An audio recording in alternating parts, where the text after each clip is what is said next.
So this week I'm on holiday in my head in Somerset. I'm feeling a little rough. I was ill on the drive up here. I was really ill when I woke up this morning. So I went down to the local camera shop today. Pretties, I think it's called, or Purdy's. Double check in a minute. I got a little replacement tripod plate that was missing for my ball head. I thought brilliant. Got home. Family went out to do a cider farm. I didn't really feel up to it. Still feeling a little under the weather. I tried to remove the gimbal head, which is a different shaped head on my tripod, so I can put this ball head on to go and get the shot later on this evening, and it won't come off. It's rock solid on there on my big heavy tripod. I've tried absolutely everything. I've got a lot of other plans that I was going to use the ball head for whilst I'm here this week, a lot of videos I was going to use it for, so I need to be able to use it. As a result, I'm heading back down to the camera shop to see if he's got a small lightweight tripod that I can get away with putting my camera on. So it's currently Saturday, and if I left it any later I wouldn't be able to get anything tomorrow, so I have to go back down and see what he's got. I have no idea what I'm going to do. It feels like a complete waste of money, but otherwise I'd miss opportunities that I wouldn't otherwise get. So I'm panicking a little bit, but it's a lovely, lovely area. Look at that. It's not bad for a view. So I'm heading back down into town now. I'm gonna burst in and grab whatever tripod is cheapest and will take the weight of my full frame camera.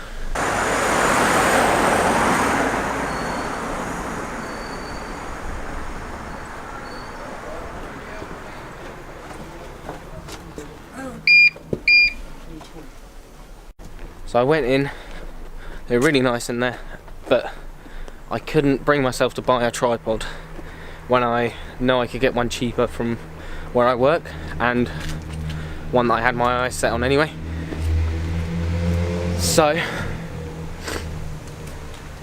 I have rung up work and because it's right at the start of the holiday, I've been really cheeky and asked them to send me one.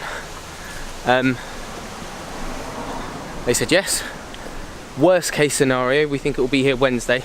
I go back Friday, so I should still be able to get the shot and try my hand at a couple of woodland landscapes, which I'd really like to try. In the meantime though, it's back up the hill. I'm still ill, let me remind you, I'm still ill. Oh. I'm going right to the top of the hill.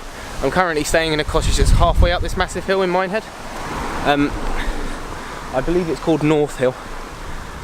So I'm now heading back up it. I'm going to walk straight past where we're staying and go right to the top, because apparently at the top is where all the wildlife is. So I'm just going to do a little scout, and I'll maybe go up there first thing tomorrow morning. I think I'll then head home, as in back to the cottage, and collapse. It's meant to be relaxing, you know, holidays. So I stopped off at the cottage, cup of tea, and picked up a couple of family members. Now we're 3 strong, and we're heading up where a local told me was the best route, quickest route. Although he did have a smile on his face, so he might have been having us on. Right. It's this way actually, it's going to be easiest. Yes. Uh-oh. Yes. That's leaving us astray. Nah, I've got this, people. So we walked about 10 minutes and then decided that it was actually a really long way and we're going back to get the car. To be fair, we have both reached our Fitbit goals today, haven't we? I've got my goal. Nice. Hi! I'm going to get the car. Which bit do you look in? That bit. Because and also, what is that? Smell. they can't smell We've it. also walk and talk. You got to walk on. Also, we went to the beach this morning, and we walked up a very steep hill. So I don't actually have a Fitbit, but I'm sure I would have reached my steps. Well, you walked the same mountain, didn't you? That's all. That's all for now. Probably have something interesting to tell you later. Right. So it turns out it was worth bringing the car because it was a lot further than we thought it was going to be. but the views are spectacular, as you can see. Oh, there's all sorts of photo opportunities going on. But considering that we're going to be here for a week, I'm quite excited. As you can see, it's vast, although it is quite windy. I'm definitely going to be up here a lot, and it's right where we're staying, because we're staying just down there. So yeah, very excited.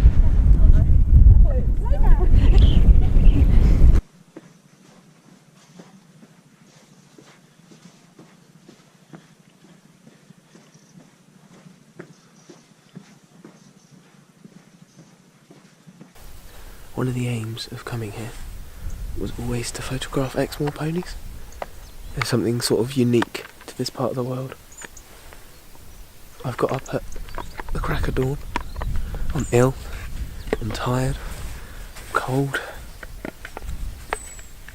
but I've got my first photo and first sighting of a beautiful Exmoor pony.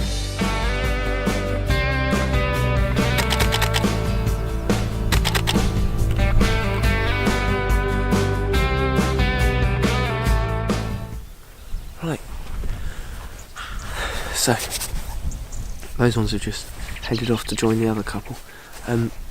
It means they're a little further away now, but to be honest, for the next half hour or so, as the sun's still coming up, I'm going to let them be a little bit further away, because I might want the surroundings hit by all that golden hour light, all that light coming from the sunrise, rather than being really up close and you can't really tell.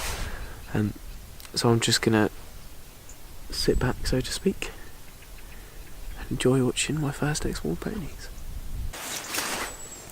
I'm also going to hood up and glove up because it's quite cold. Once these guys have finished having their little play fight as well, I'm going to move around the side just to really get that sunrise behind me.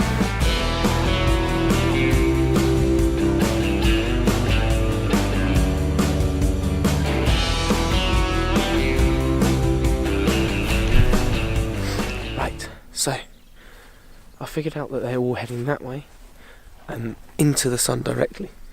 It means I might have got a nice couple of flare shots.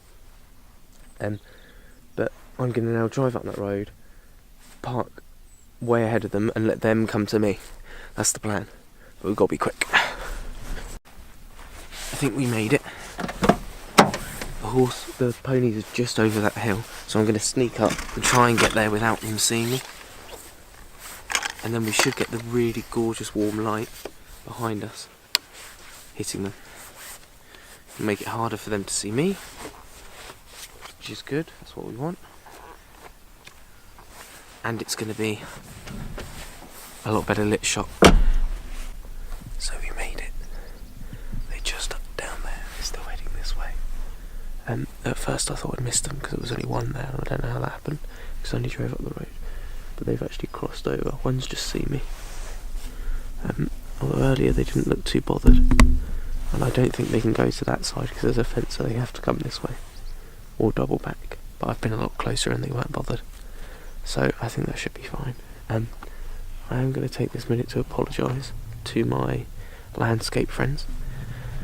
Because over there is sea mist rolling in over beautiful open Exmoor hills. And I'm not photographing that. So I'll give it a go.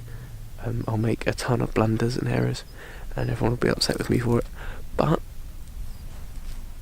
it's not my expertise. I'm sorry. I know that's an opportunity that people would love, but still, let's get some photos. Right, so another update.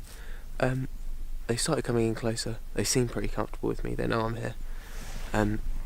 The only other thing is I heard a sheep doing a little bit of a call, and it was answered by a male stag. So there's a wild red deer stag right next to me somewhere. I'm just going to get this shot because he's looking straight at me.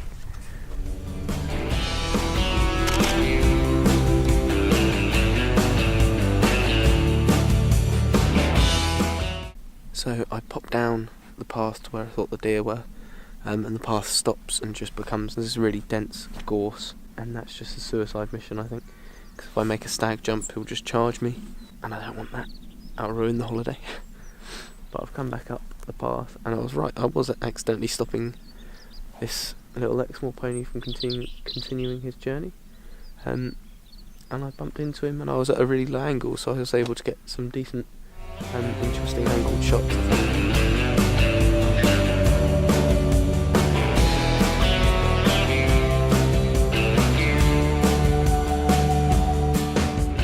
So with that done, I'm going to double back and go up the path the other way and head home for the day, I think.